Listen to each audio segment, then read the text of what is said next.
Now we are going to start shirring, and this is going to be our first row. So the shirring elastic will be wound in the bobbin. I have this big spool, but you are going to probably get the smaller ones. The same measure of the regular spool, thread spool. I prepared more than one, 7, because it takes a lot of shirring elastic to do this project. Because we have 22 centimeters of shirring rows, which is around 8.5 inches. We are going to be guided by the presser foot, which is around 7-8 millimeters. So we're going to have more or less 30 rows, maybe more, maybe less.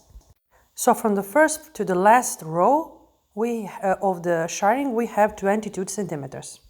This measure should be perfect for everybody. So there are various theories on how to wind the bobbin, pull the elastic or not. I usually do not pull it. I just wind it by hand. I do not pull it by while I'm winding, but rather I adjust the tension of the bobbin. If you have the metallic casing, it's perfect. I'll show you now how to do it. So let's wind it to get it more or less full. I calculated that with one spool I get 3-4 rows, but maybe you're going to have more or less. So here it is. We inserted the thread as usual with normal thread. Now we're going to start stitching.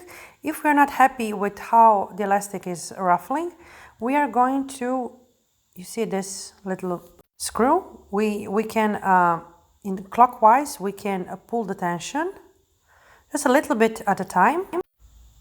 If you do not have this kind of spool, you will have to work with the tension and by lengthening the stitch to the maximum.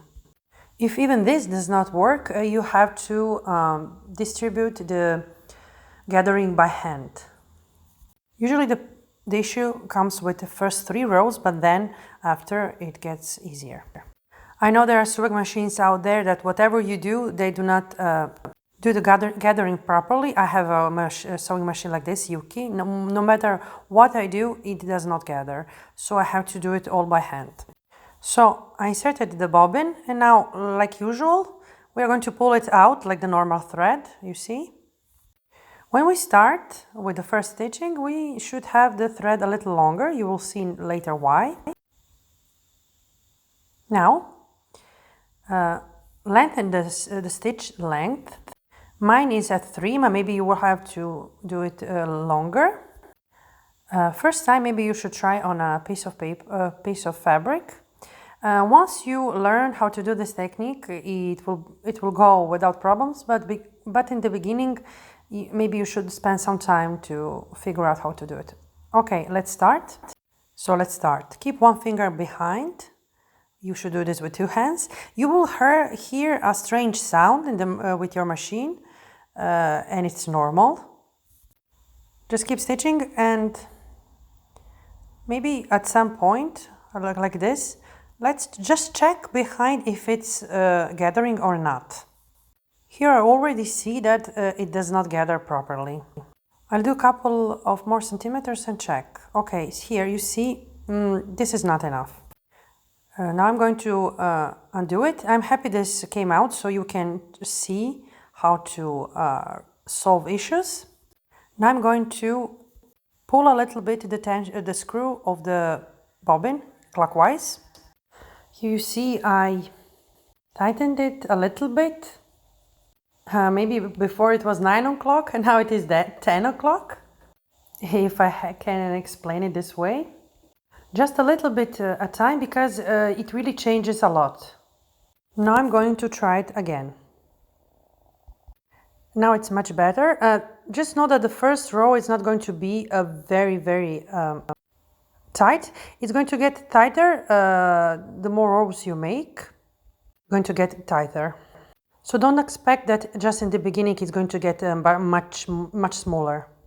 Now you can see it is gathered, like you see. What is very important now, is it's that when you pull, you can pull it all the way. Not that you have to distribute or that the gathering moves. It has to be in place and you can pull it completely. If it doesn't, if it moves, then you just distribute it. That's why we left the longer ends of the shirring elastic. So you can, if you need, you can use that excess to distribute the gathering. So the important thing is when you pull the bodice from one end to the other, the gathering does not move. It stays in place. Because when you do the next rows, you will have to pull like this. You cannot have gathering that moves. It has to stay in place because you won't be able to do other rows. The stitching won't look nice. So it is very important to start with the right foot. And here you have the excess of the elastic thread exactly for this, if you have to distribute the gathering. With the first row, I do not start with the back stitch, just because exactly because of this, so I can use the elastic. But the next rows, you can start and finish, maybe not the second, just for to be sure, but from the third on, you can start and finish with the back stitch. And every time, just make a knot with these two ends of the elastic, just for sure. Okay, this is the second row. You see, I pull it, and I'm going to use the presser foot as my guidance, or I'm going to slide with the presser foot along the first stitching, and I'm going to do like this with the next rows. You can also mark with chalk if you want. If this is not your first shirring, it probably won't be perfect, but just don't give up, it will get better. Now I have only one hand, so you see we have to pull it in order to start stitching the next row. And at the same time we keep the finger behind to keep the gathering.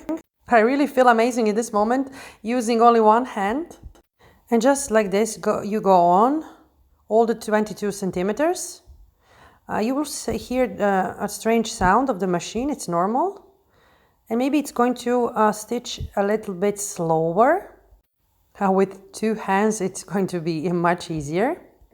So let's finish this row.